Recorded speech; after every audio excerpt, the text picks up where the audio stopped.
Mga kahuwan, panoorin ang video na ito upang alamin ang pinaka-latest na balita tungkol sa lagay ng panahon at bagyo. Update today.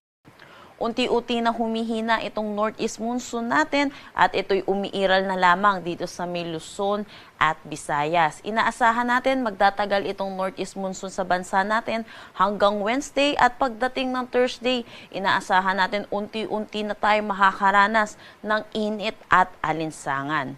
Para naman dito sa may Mindanao, inaasahan natin dulot ng mga localized thunderstorm, posibleng makaranas sila ng mga sa panandaliang buhos ng pag-ulan, lalo na po sa hapon at sa gabi. Wala naman tayong minomonitor na anumang bagyo or low pressure area sa loob at labas ng ating Philippine Area of Responsibility.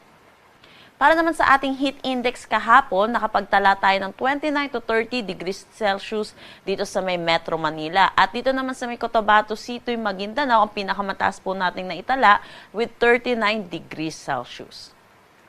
Para naman sa ating forecast ng heat index ngayong araw, dito sa Metro Manila, inaasahan natin ang 30 to 31 degrees Celsius at posible pa rin ang pinakamataas nating maitala ay 39 degrees Celsius dito sa may Cotabato City, Maguindanao.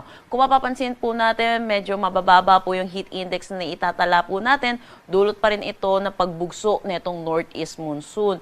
Pero para po sa mga kababayan natin sa may Mindanao, dahil hindi po sila naapektuhan na sa ngayon ng northeast monsoon, inaasahan natin makakaranas po sila ng init at alinsangan. So iba yung pag-iingat po para sa ating mga kababayan.